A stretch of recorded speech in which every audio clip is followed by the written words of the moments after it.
Почитувани гледачи на циклусот емисии 60 минути со. Денеска имаме двајца интересни гости, со кои што ги разговараме на повеќе актуелни теми. Тоа се господинот Војслав Зафировски, аналитичар, поранешен професор и човек кој што има многу функции во безбедносните структури на државата. Јас ќе го словам со професоре. Може? Може, се разбира. И од мојата десна страна е господинот Стојанче Геровски. Тој е адвокат, но овој пат во емисијата ќе го искористиме како магистар за меѓународна политика, меѓународно право. Бидејќи имаме многу актуелни теми кои што нашите гледачи ги интересираат, мислам дека последните неколку години нашата јавност ја бранува договорите кои што актуелната власт ги подпише со Република Грција и со Република Бугарија. Според мислењето на повеќето наши граѓани, повеќето наши жители на Република Македонија, овие договори се двата на наша штета. Благодарение на едниот договор власта ќе рече дека веќе сме дел од НАТО и тоа го имаат како некоја си придобивка, но околу втората најава дека дел од отстапките ги правиме за Европската Унија, барем сега за сега нема ништо.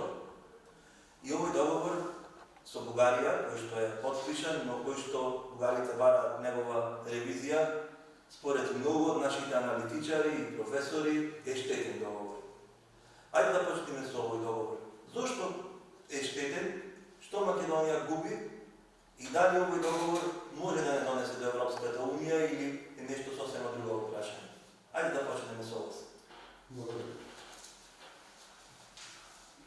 Прво е неразумно и несватливо е како дојде до подпишување на овој договор, имајќи предвид дека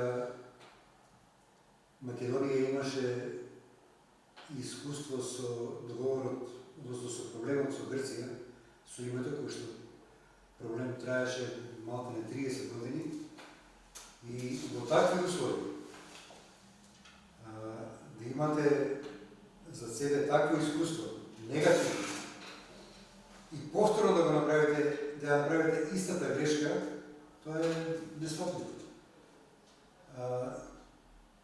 Тука е пред се несватливо значењето, односно улогата на надворешната политика, првенствено на дипломатијата, која што е посебна наука, која што има своји точно утврдени белези и ќе ми дозволите една кратка паралела, ќе ви кажам за тоа, ќе презентирам за тоа што представува дипломатијата. И паралелата е направена со една воена структура. И паралелата гласи дека еден воен генерал целиот свој работен век го поминува во наука, во припреми, доколку дојде до тоа, како физички да го уништи непријателот. Спротивно на тоа, дипломатијата е наука која треба да ја препознае препреката пред себе, не да ја уништи, да ја заобиколи. Меѓутоа, суштината на дипломатијата е да ја заобиколи таа препрека на таков начин, таа иста препрека никогаш повеќе да не му дојде пред него. Ние во овој момент се соочивме и се соочуваме токму со тоа. Ја добивме истата препрека што имаме претходно, овој пат може би многу полоша.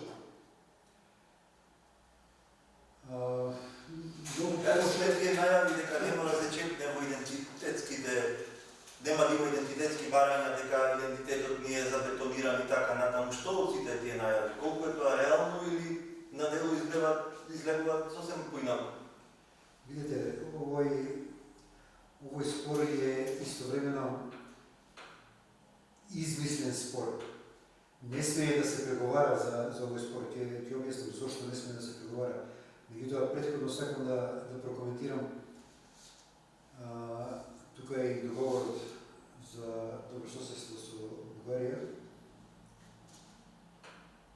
Онаја комисија од историчари, која што е наведена во договорот, според договорот нема овластувања да преговара нити за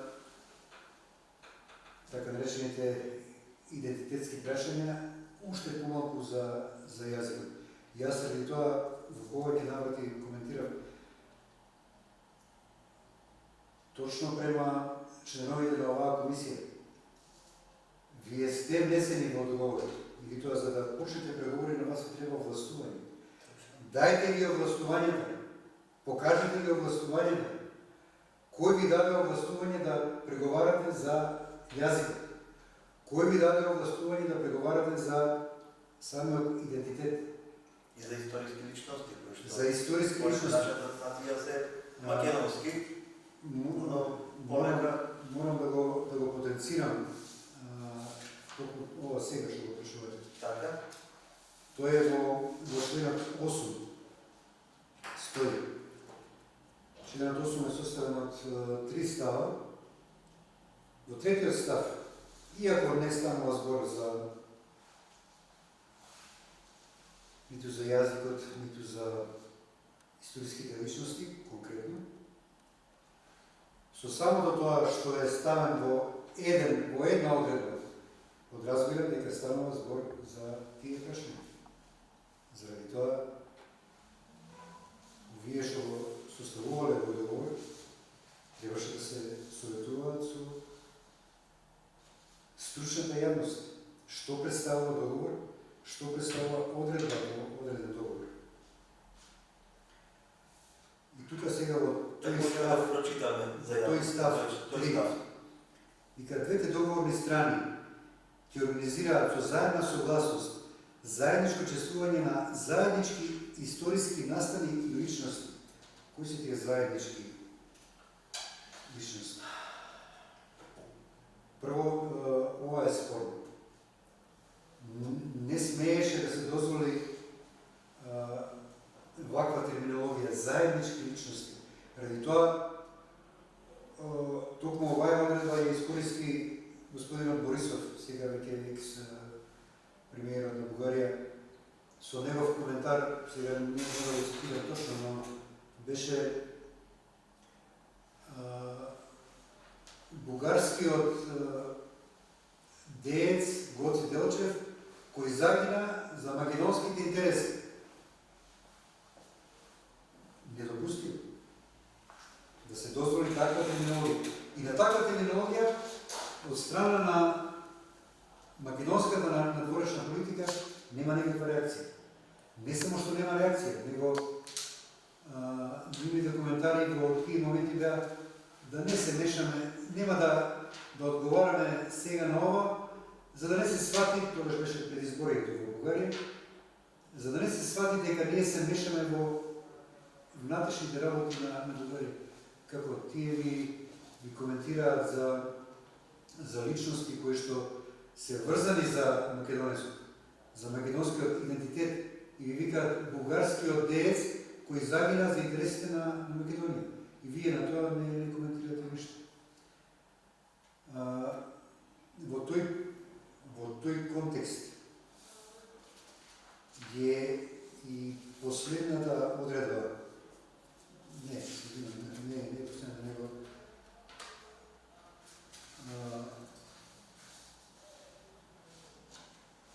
ставот 5 од членот 11, кој што вика дека Република Македонија потврдува дека ништо од нејзиниот устав не може и не треба да се толкува дека представува или некогаш ќе представува основа за мешање во внатрешните работи на Република Бугарија.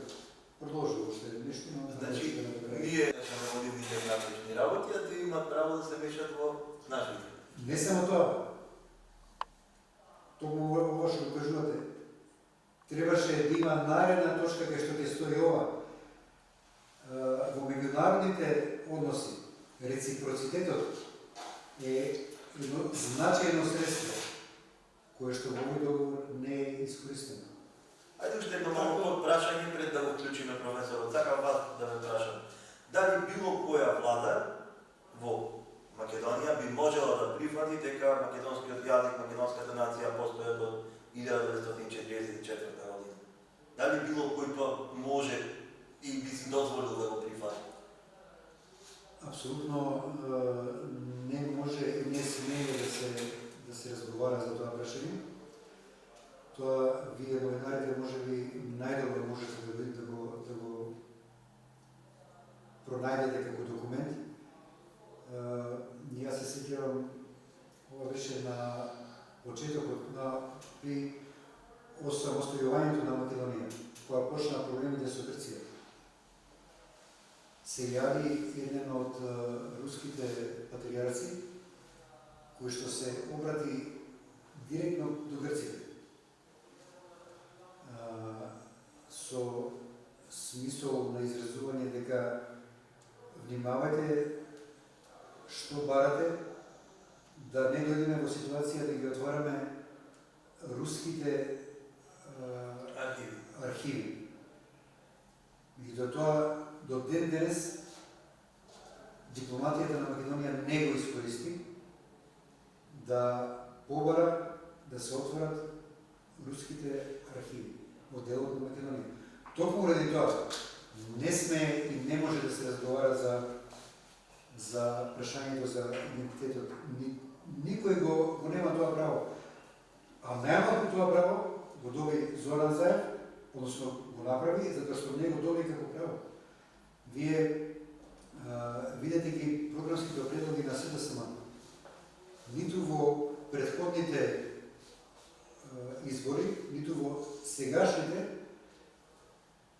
на ниту едно место во нивните програмски предлоги не стои дека владата на СДСМ ќе пристапи кон склучување на вакви договори, каде што има промена на името, каде што ќе се збори за јазикот.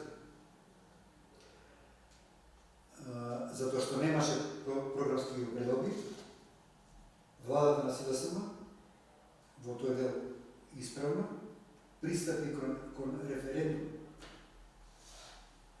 Меѓутоа не е исправно, продолжи со своите активности, иако референдумот беше неуспешен. Тоа значи дека оваа влада немаше легитимитет да збори и да преговара за вакви прашања. Зошто не смее да се збори за јазикот? Тоа да напомнам на почетокот и само уште ова да го кажам и ќе завршам. Со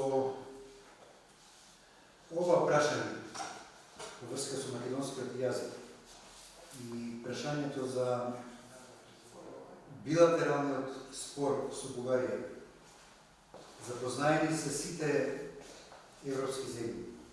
Меѓутоа јас не слушнав и немам прочитано, барем до сега, дека за ова се запознаени Обединените нации. Македонија е членка на Обединените нации. Да, сега во променето име. Меѓутоа, едно објаснување што значат Обединените нации за државите. Она што представува матична книга на родени за еден граѓанин во една држава, тоа представуваат Обединените нации за државите. Има уписник кај што се внесува името на државата, народот и јазикот кој што се говори во таа држава. Во тој уписник, во графата на јазикот, внесена е дека на оваа територија, во Република Македонија, се говори јазик наречен македонски. Со билатерален договор не можете да го смените тоа што стои во Обединените нации. Не е возможно. Ради тоа не ни може да се разговара за ова прашање. А наша влада, оваа влада, преку овие комисии, продолжува продолжуваат да разговараат за прашање кое што не постои, за кое што немаат овластување и кое што не може да произведе никакво нити политичко, нити правно дејство, затоа што, ќе повторам, со билатерален договор не можете да смените нешто што е внесено во Обединените нации. Имаше уште една реакција во тој период дека еден договор меѓународен треба да биде подпишан и од председателот на државата, како представник на државата. Ако дозволите, јас би сакал да продолжиме на оваа тема, ајде да одговориме и на ова прашање.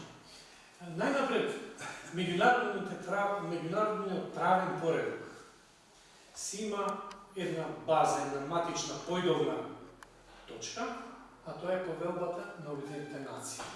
Потоа следуваат конвенциите за дипломатски односи, конвенциите за конзуларни односи. Тие за прв пат на македонски се преведени од моја страна.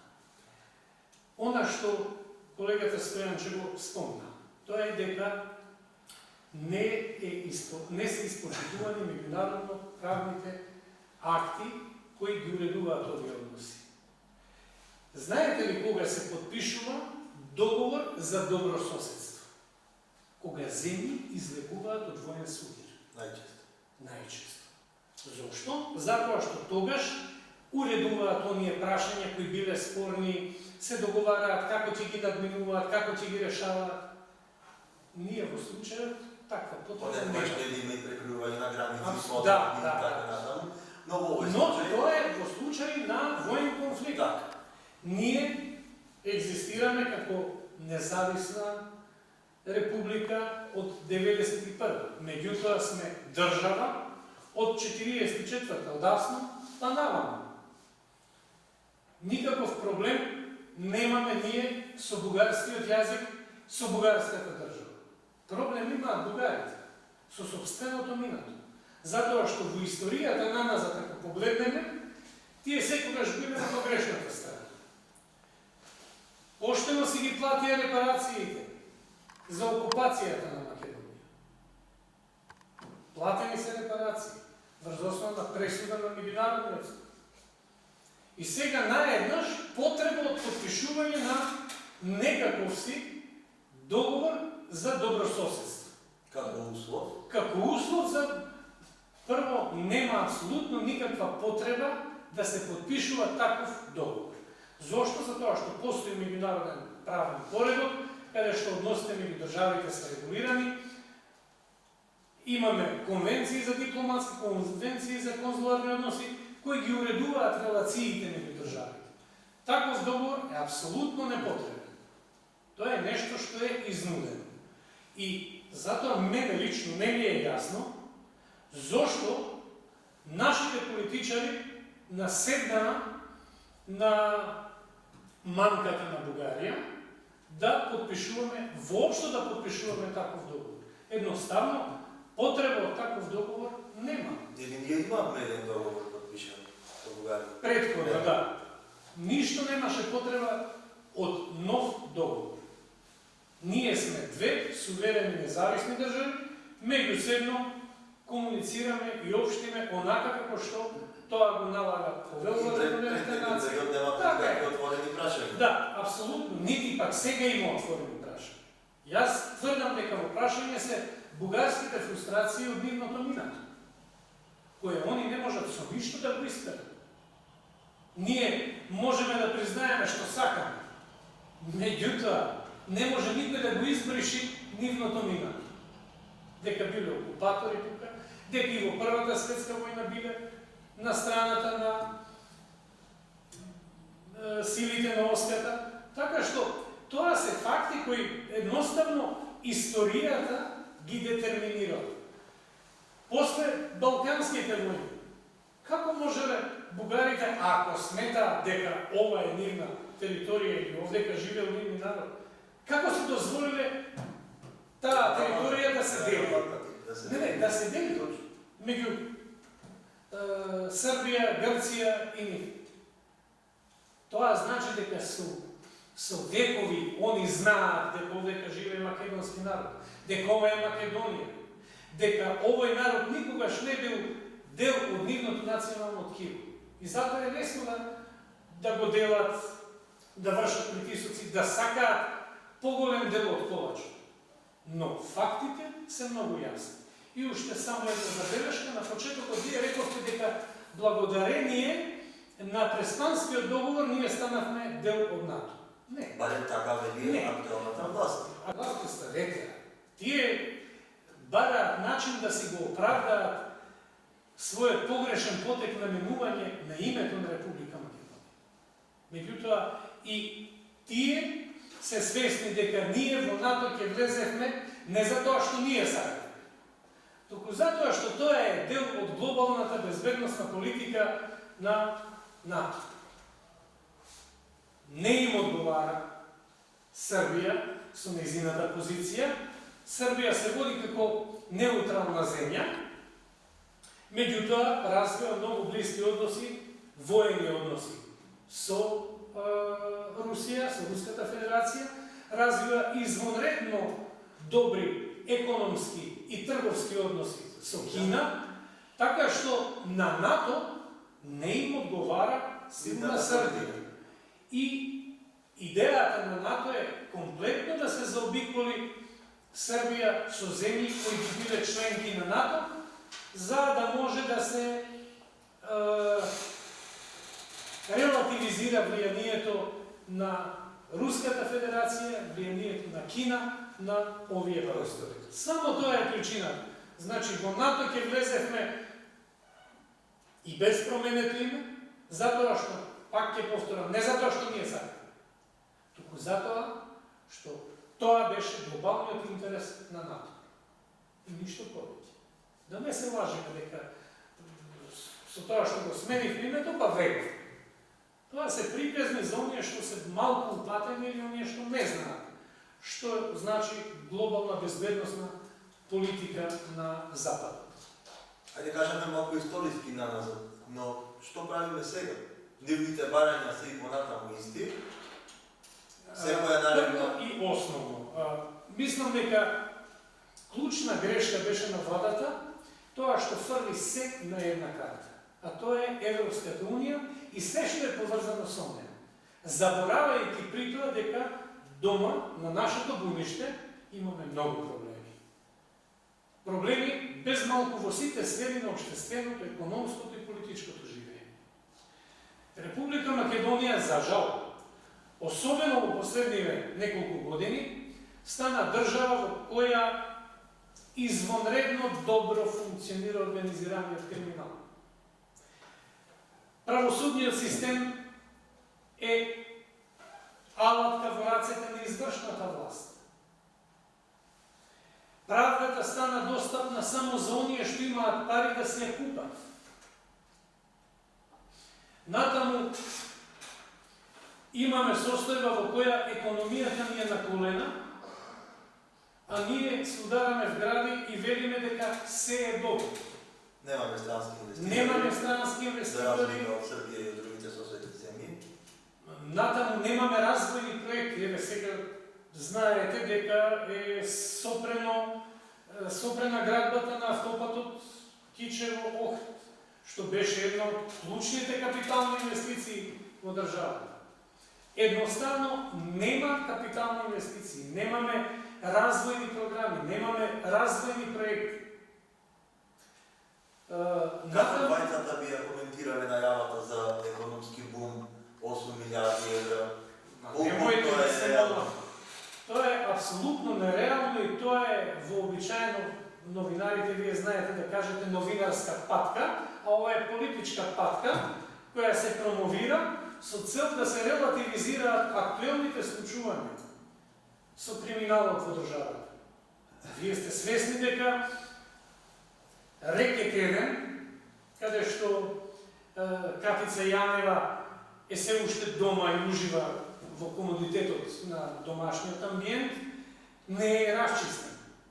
Они можат да кажуваат што сакаат, меѓутоа, во една кривична постапка, за да се донеси релевантна, вистинска пресуда, неопходно е да се имаат сите релевантни аргументи кои треба да ја обелоденат вистината. Не е вештачен еден од телефоните на Боки 13. А веќе помина толку време. А веќе помина толку време и тој телефон прашање е дали е се уште може да се вештачи. А таму потврдението на Боријан Јовановски на Боки 13 се вели дека имало снимки од разговори со Заев, снимки од разговори со други високи функционери на актуелната власт и така натаму и така натаму. Не ми е јасно како може обвинителството да не ја бара вистината, а вистината е цела кога ги имаме сите аспекти пред нас. А клучните аспекти се криеле во тој телефон, или се кријат во тој телефон. Еве и ништо да нема во тој телефон. Од аспект на поврзаност на актуелната власт со криминалот. Сомнението остана. Сомнението остана. Сакам да кажам дека обвинителството во буквална смисла на зборот се претвори во алатка во рацете на извршната власт за спроведување на селективна правда. Правниот систем не е за ремонт. А овие кажувања, 8 милиарди нови инвестиции, не знам, ќе дошле вакви компании, онакви компании, па нели пред референдумот Lidl чекаше и Microsoft чека на граница, само што не влегнале. Само, немајте. Тие работи се веќе видени. Дежаву е веќе сето тоа. Така што владата требаше да се посвети многу повеќе на состојбите во државата, на подигање на економијата, на подигањето на степенот или на прагот на функционирање на правната држава, да воспостави функционален, независен правосуден систем, да воспостави владење на правото подеднакво за сите, да расчисти со оној аспект на нарушување на човековите слободи и права со прислушкувањата во државата, кои секојдневно се случуваат и секојдневно излегуваат по некои бомби кои го запрепастуваат народот. И само на тој начин ние ќе бевме поблиску до Европа. Затоа што Европа не сака да си навее криминал и криминалци на своја тло, на своја територија. Што е со пасошите што се издадени на криминалци кои се меѓународно познати, по кои има активни меѓународни потерници од различни земји во светот? Министерот за правда ќе рече дека веќе има осудени и тоа е... Министерот за правда, министерот за внатрешни работи, најмалку што требаше да стори е да се поднесе оставка. А не да излегува и да ја замајува јавноста дека во прашање се само 215 пасоши, дека се 215 такви издадени пасоши и наводно виновни се службениците. Не е возможно да се виновни само службеници. Затоа што системот за издавање на лични документи во Министерството за внатрешни работи има системска заштита. И во целата таа приказна има поврзаност меѓу одредени сегменти на Министерството за правда и Министерството за внатрешни работи. Во која смисла? Кога велам дека е тоа поврзан систем, мислам на тоа дека за да добиете вие лична карта, неопходно е да имате извод на матична книга на родени. Еве, доаѓате со извод на матична книга на родени. За да добиете лична карта, треба да ги оставите вашите биометриски податоци. Отпечаток од прсти, од дланка. Откако тоа ќе го сторите, веќе, кога ќе добиете личната карта, може да поднесете апликација и да барате да добиете патна исправа. Системот ќе ви изфрли и нема да ви даде патна исправа, доколку ги даде за личната карта, не се совпаѓаат со тие кои ги давате при фотографирањето за патната исправа. Системот автоматски ги исправа. Значи, прво, системот мора некој да го вклучи. Поредот на нештата, тој е одговорниот работник, кој не само што е должен да внеси картичка нација, треба да стави и својот печат. Значи, со негово знаење почне да функционира систем. Второ, реков, ако за вас треба нов пасош со мој идентитет, треба јас да бидам присутен да ги дадам биометриските податоци за системот да не ви исправи. За тоа да го стори работникот што фотографира и што ги проверува тие податоци формално, технички, тој мора некој да му нареди. Мора некој да го направи тоа. Сам никој не може да ме убеди дека би се осмелил тоа да го стори. И сега видете, вие доаѓате, за вас треба мој пасош со мој идентитет, јас ви давам биометриските податоци, вас ме фотографираат и вие поминувате, вие ќе добиете пасош. Ова говори дека помеѓу Министерството за правда, делот за матичните книги, Министерството за внатрешни работи, делот за лични карти, делот за патни исправи, функционирал посебен паралелен систем покрај неофицијално, за кој сигурно знаеле луѓе од највисокиот врв. Најнапред тие што се раководители на тие сегменти од службите во Министерството за правда и Министерството за внатрешни работи, па завршувајќи до не знам каде. И ако може да многу мало подпрашање, како тие криминалци со позната биографија зад нив стапиле во контакт баш со тој службеник кој што ги издава? Малку е... Токму тоа ми беше изборот. Тој паралелен систем мора да функционира на некаков начин. Само уште ова да напоменам. Она што не алудирам на ништо, но е симптоматично. Раководителот на матичните книги во Министерство за правда е член на ДУИ. Е поставен благодарение на ДУИ. Оние што ги креираат матичните броеви се двајца работници кои се исто така поставени по интервенција на ДУИ. Раководителот во Министерството за внатрешни работи на управните служби, под кои припаѓаат и пасошното одделение, е исто така поставен од ДУИ. Значи една по партија политичка линија. го контролира. Апсолутно. Една партија го контролира.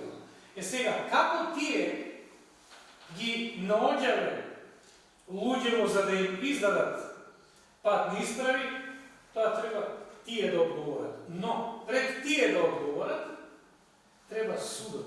Оние што ги судија и осудија на смешни казни затвор, тоа беа оние технички лица кои фотографираат. Тие не се моќни по ниту еден основ тоа да го сторат. Значи, мора да имаат некој што тоа ќе им го наложи, тоа што ќе им го нареди. Судот и обвинителството воопшто не манифестира никаков интерес да дојдат до вистината, да дојдат до луѓето кои ги издале тие наредби и кои ги поврзувале со тие луѓе. Тоа е првата работа. Втората работа, ако се самите овие што фотографирале во приказката, прашањето е не дознавме за колку пари тоа го чинеме. Ако станува збор за нов идентитет, тоа мора да се многу пари во игра. На ниту еден од нив не му е изречена дополнителна мерка конфискација на имот. Така што сакам да кажам дека е премногу очигледно дека извршната власт начело со премиерот, начело со министерот за внатрешни работи, за оваа работа мора да знаеле и затоа реков најмалку што можат да стојат да се поднесат оставка, да ги снема од политичкиот живот, да ги снема од јавниот живот воопшто. А да не говорам и за можност и кривично да одговараат, затоа што знаеле, а не превземале мерки тоа да се спречи и да се санкционира.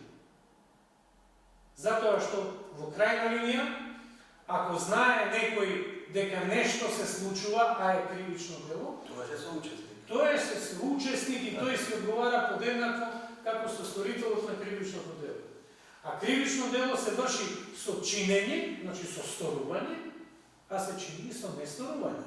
Со одмолчување, не со одмолчување. Или отмолчуване. А знаем за тоа. И би завршил со ова прашање дека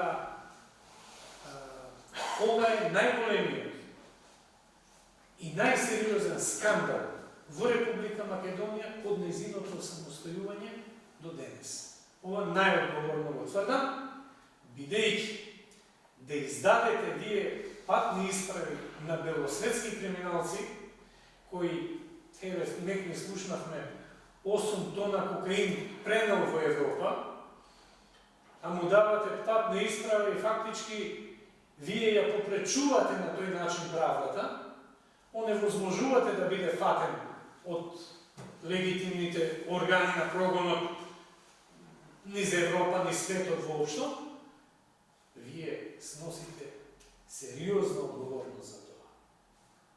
Значи, тука и нашата сериозност пред Интерпол и пред другите... Нашата несериозност, да, кон Интерпол, кон Европол, генерално се доведува во прашање која е таа Македонија, што прави? Господин Геровски, слушнавме така, од човек кој што бил дел од безбедносните служби, негово размислување околу цела оваа работа. Ајде малку како правник и како адвокат, вие се залагате за промени во нашиот правен систем. Се извинам, само пред да Така? преминеме на тоа, ме потикна Слободно. колегата Војсов за нивното заминување од власт, односно давањето оставки. Сеедно, дали ги дадат оставки или не, во меѓународната политика има една размисла дека ако сакаш да видиш што би се случи во иднината, види што се случило во минатото. Затоа што сите настани се предизвикани од луѓе, чии што желби и потреби се исти во сите времена. Зошто го кажам ова? Во блиското минато, тогашниот премиер на Велика Британија, Тони Блер, ја загуби политичката кариера и со тоа заврши целосно неговата политичка кариера со превземање на воздушни напади врз Ирак без да добие легитимитет од народот. Се напиша многу статии во врска со таквото постапување на Тони Блер. И сите статии одеа на исто размислување дека за такво нешто Тони Блер требаше да го распушти кабинетот, да распише нови избори, на новите избори да побара од народот легитимитет да изврши воздушни напади врз Ирак. Тој тоа не го направи и сите овие концепции што се пишува после тоа завршија со една заедничка констатација која што беше во смисол дека овој човек водеше неразумна војна без оправдани цели. Во Македонија не става. И на тој начин заврши неговата политичка кариера. Апсолутно заврши. може би пред време, затоа што Пред време, да.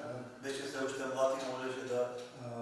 Во Македонија не станува збор за војна, меѓутоа договорите со Бугарија и односно со Грција, а сега и со Бугарија, се на исто равниште. Така да, ако сме држава, ова несомнено ќе значи крај на политичката кариера на Зоран Заев. Дали ќе значи, не сум сигурен, меѓутоа дека треба да значи, во тоа сум сигурен. И во крајна линија, со оглед на тоа дека Македонија, Република Македонија е доведена во подчинета положба кон нашите соседи, и кон јужниот сосед, и кон источниот сосед, ова е чин на велепредавство. По дефиниција, тој што ќе ја доведе Република Македонија во подчинета положба, сторил кривично дело велепредавство. И тоа кривично дело не застарува. Не застарува, да. И затоа велам, ќе дојде ден кога Заев, Димитров и сите останати од тој состав ќе треба да одговараат за велепредавство.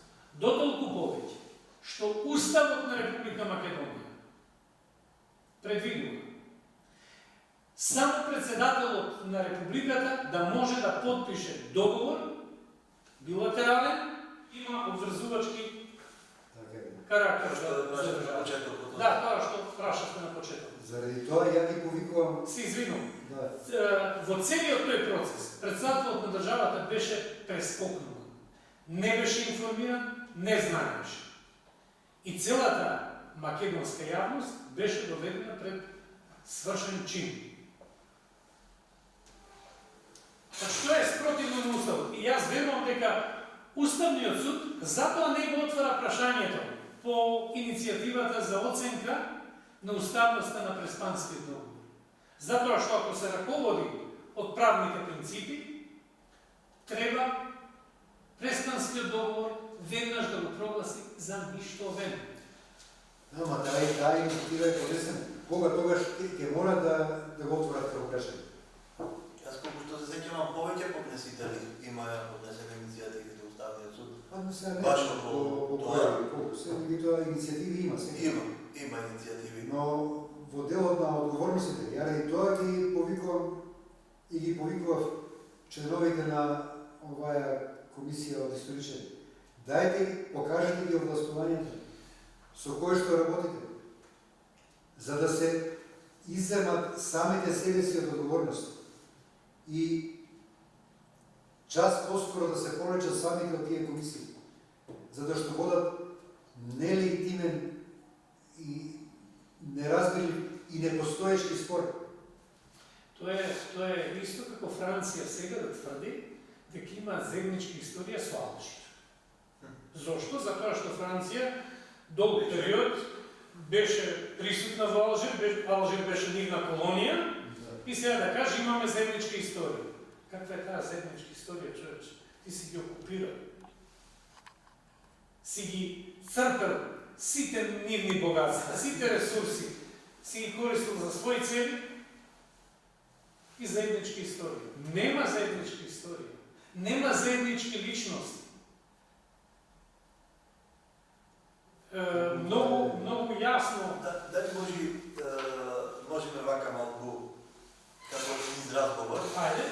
На вашиот фейсбук профил вие се залагате за, ајде да не речам ремонт на полицијата, целосен, а вие се залагате за ремонт на правниот систем. Дали може вака во кратки црти од двајцата да слушнеме што би требало да се смени во правниот систем, а што во полициските структури? Ајде да почнеме од полициските структури. Ајде. Бидејќи нели вие бевте таму, Да. вие сте правник, па така ќе биде интересно да Не е слушнеме проблем. и за едното и за... Не е проблем. Меѓу другото, јавноста треба да знае дека од 2003 година сум вклучен непосредно во процесот на реформи на полицијата, бев вклучен, а од 2005 2005 година целосно го превземав водењето и раководењето со тој процес. И како проект менаџер на реформите на полицијата и како лидер на твининг проектот, што го реализиравме заедно со германците. Станува збор за нешто за што Европската комисија потроши некаде околу 11 милиони евра. Ние направивме најнапред функционална анализа на Министерството за внатрешни работи, особено на полицијата и полициските работи. Врз основа на таа функционална анализа ги идентификувавме слабите точки во организацијата, во функционирањето и во раководењето со полицијата. Врз основа на тие констатации искреиравме стратегија за реформа во полицијата, која се базираше на најдобрите европски практики и на најдобрите европски законодавства во сферата на полицијата. При тоа, водевме сметка да нема дуплирање на надлежности меѓу служби, при тоа водевме сметка да се лимитираат полициските овластувања само на оние кои се полициски службеници, значи оние кои се обучени и подготвени да ги применат тие полициски овластувања. Ние во тоа време имавме неколку десетина илјади полициски службеници. Или како тогаш ги викавме овластени службени лица. Воспоставивме комуникација и договоривме Република Македонија да има 7200 полициски службеници. И униформирани и неуниформирани? Униформирани 6000 и 1200 неуниформирани. На таа бројка, во таа бројка не влегува бројката за гранична полиција, која според методологијата на пресметките требаше да изнесува некаде околу 2600 луѓе. Околу 2600 луѓе, надвор од оваа бројка 7200. Што се случи? Ние почнахме активности заедно со германски експерти од Бранденбург, почнахме да работиме на дефинирање на сите сегменти и кога сето тоа го сторивме, не идовме на политички пречки. Најнапред, во тоа време Бучковски беше премиер, дојде до едно несогласување меѓу представниците од ДУИ во владата и нас, луѓето кои работевме во реформите. Зошто? Затоа што во стратегијата за реформи во полицијата, за која застана владата, морам да напомнам, застана тогашната влада, беше предвидено локалните самоуправи на подрачјето да го бираат началникот на секторот за внатрешни работи. Значи, сите општини кои гравитираат кон општина Битола, локалната самоуправа да даде своје мислење и да даде согласност за кандидатот кој ќе биде предложен од МВР за началник на секторот за внатрешни работи. Бидејќи го скративме бројот на сектори за внатрешни работи, станаа само 8. Луѓето од ДУИ рекоа, па чекајте, ние само еден треба да бираме, во Тетово и Гостивар,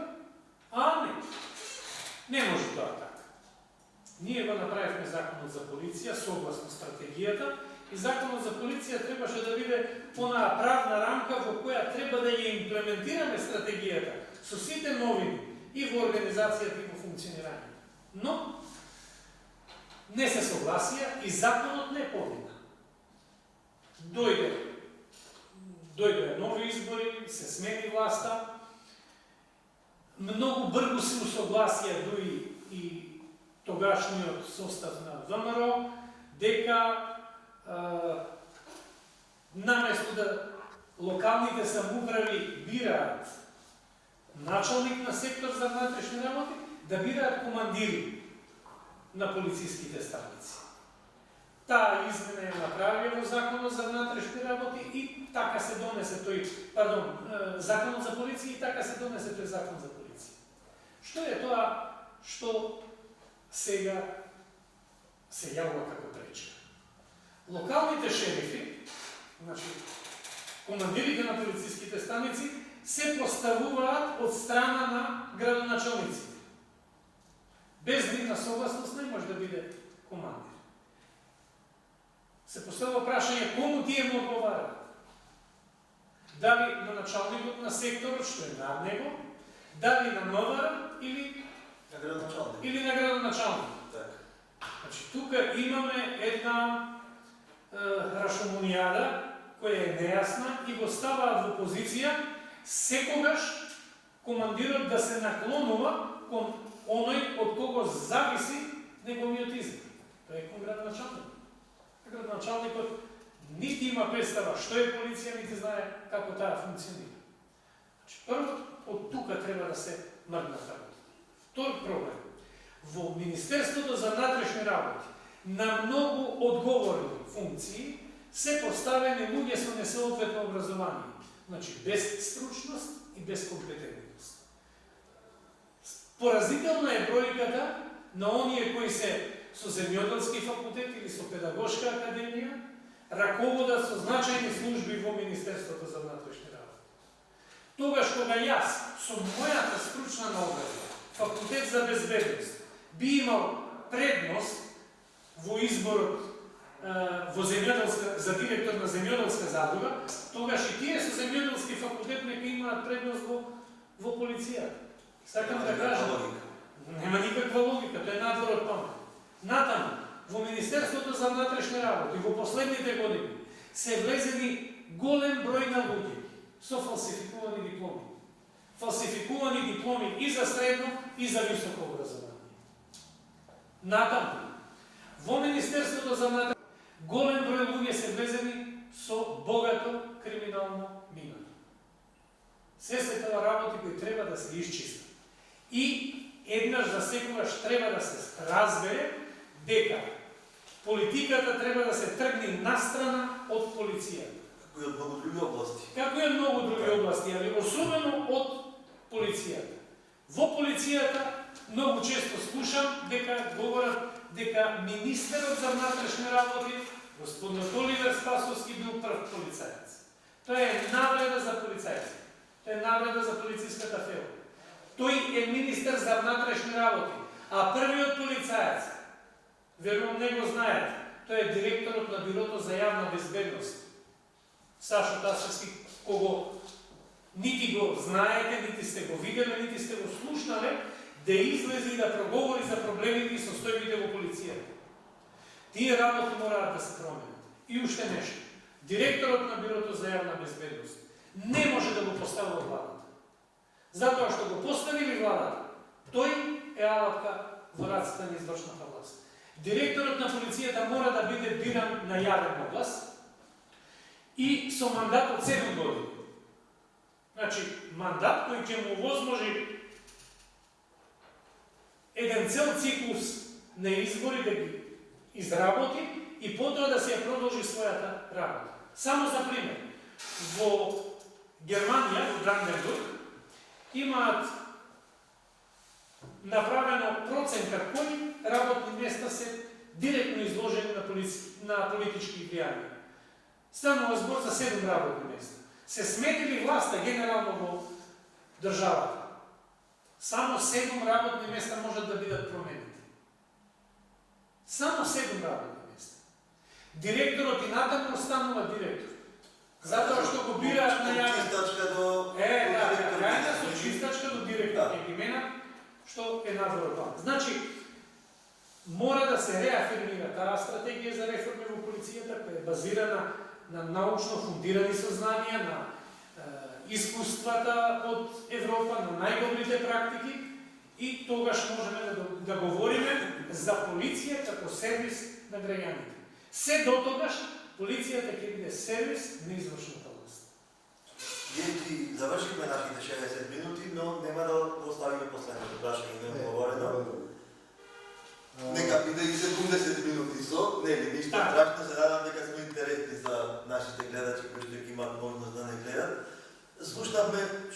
како би требало да изгледа една модерна полиција? Ајде околу правниот систем. Да. Кои се вашите забелешки и како тој би требало да изгледа?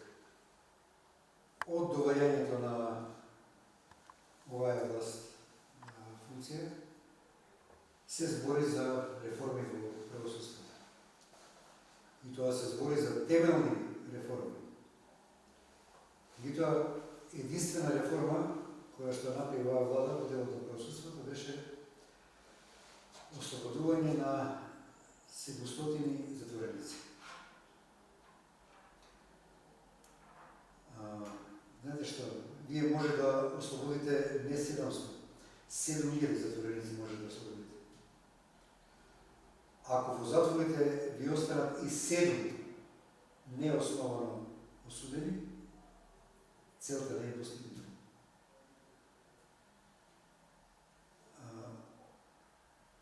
Реформи се прават на начин да се согледаат првенствено погрешните моменти и на тие да се отпочне реформи. Со тие моменти Или ќе викаме слабите страни? слабите страни.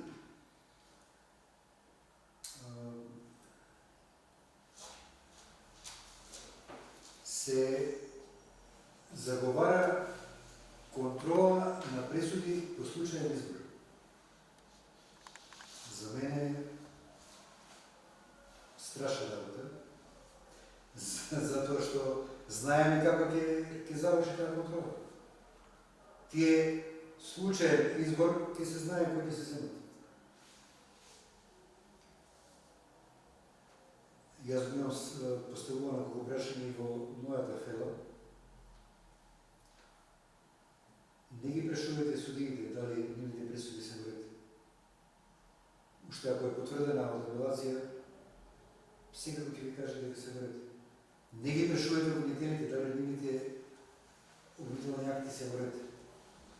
99% поменуваат, да ќе ти кажат по ред се. Власта треба да даде јавен проглас до сите адвокати во Македонија. Да ги извадат проблематичните пресуди. Секој адвокат знае во својата канцеларија која пресуда му е проблематична. На тие нека се направи ревизија. Тоа ќе биде права ревизија. Во Македонија постојат исклучителен број добри судии, каде што е задоволство да влезете во нивната судница и да спроведувате процес. Меѓутоа има еден мал број кои што, за жал, го унесуваат целокупниот Имидж. правосуден систем и имидж. И ради тоа треба со корените реформи, почнувајќи од моментите каде што ќе се согледаат кои се тие моменти, а не со попредмети од случаен избор. Такви реформи нема да испаднат никакви реформи, како што не испадна ни... Дали сами можеме тоа да го направиме? Ете, господин Завировски кажа дека при тогашен опит за реформирање на полицијата се користени странски искуства. Дали ние можеме сами без Јас странски сум убеден искуства? дека сами не би можеле да го направиме. Во секој случај е потребен. Дали така се научивме, не знам. Меѓутоа, странскиот фактор ни е очигледно се повеќе и повеќе потребен. Само неколку реченици, ако ми дозволите, во оваа насока. Доаѓајќи наваму, за интервјуто прокоментиравме, поминавме покрај судот во Скопје и прокоментиравме дека судот е целосно за ремонт. Меѓутоа, не надворешно, туку внатре. Целиот тој систем судски треба да биде ремонтиран, да се ресетира. Зошто? Затоа што правдата денес е достапна само за оние што можат да се ја купат. Ние имаме судство кое е неефикасно, кое ги развлекува постапките и е алатка во рацете на извршната власт. Судството, според уставот, е третата независна власт во државата. Се додека не се изборат Републичкиот судски совет и Републичкиот совет на јавни обвинители за својата позиција во општеството, за нивната независност, ние не можеме да говориме ниту за реформи во судството, ниту за ефикасен правен систем. Во оваа смисла, подршка и помош од надвор ни е потребна, ни е неопходна. Не заради друго, туку заради тоа што поинаку гледаат луѓе непристрасни од страна, отколку ние самите кои сме се навикнати на комодитетот што го уживаме така дневно по судовите и низ судниците. И уште нешто. Го спомнавме 27 април. Судот во Страсбург, одговорно тврди. Еве, ќе имаме емисијава, снимена е, ќе говориме може би во некој друго време. Во секој случај. Судот во Страсбург ќе ги ослободи сите оние кои се осудени по повод 27 април, може би не за друго, но за нефер судење ќе бидат ослободени. Заради повреда на основните човекови слободи и права на лицата кои се осудени за 27 април. Само да се земе... Дали имаше елементи на тероризам во целата? Ни Това подраза. са, друго. Повезете. Доволно е да се земе само дефиницијата, односно делото кое што се става на вооружен пункт за рушење на уставниот поредок. Видете, тие луѓе што бегува во собранието и што се сега осудени, претходно демонстрира, па ја мислам, повеќе од 70 дена. Така. Дали бегува во собранието? Апсолутно не. Имаше многу емисии каде што и сегашни пратеници, и претходни, и луѓе од помошен персонал во собранието даваа своји видувања дека вратите од собранието не може да се отворат без механичка сила. Ја не видов тамо на 20 април, не видов нити булдожери, нити камиони, не де Боже, нити тенкови. Така. Тие врати им ги отворија луѓе од внатре. Тие не влегува насилно внатре. Други моментот што за вако дело е потребна група. И за групата има точна дефиниција. Организирана група, кај што има шеф и кај што се расчленува. Хиерархија. Секој од групата во хиерархијата има своја точно определена должност. Точно се знае кој што треба да направи. За Ремотек имавме луѓе кои што знаеа што треба да направат. Тие влегува внатре испровоцирани од токму од непоштување на уставот, од поставување на председател на собрание спротивно на деловникот на собранието и ракоплескање на пеење на изведување на странска химна. Тоа беше предхикнато за тие луѓе да влезат натре, не влегува насилно, не ја скршија вратата. Вратите им беа отворени, нема и уште еден многу битен момент во правниот дел. За такво дело треба да има намера. Кај овие луѓе, ја не знам и дали воопшто може да се докаже дали имале намера да направат секој од нив точно одредена дејност, кој што треба да направи, кој треба да отвори врата, кој треба да го тргне обезбедувањето, кој треба да влезе во првата просторија, кој во втората, кој во третата. Нема таква хиерархија, немаше такви овластувања. Со тоа нема дело. Односно нема вакво дело. Така да Мислам дека кажеме многу работи, а имаме уште теми за уште најмалку 2-3 емисии, но за жал нашето време е веќе 10 минути истечено. Како и да е, благодарам на двајцата, што бидете наши гости денеска. Се надам дека се ви Благодарам наредна прилика. Со Имаме и задоволство. други теми за разговор. со задоволство и поздрав до гледачите. И благодарам още. Значи,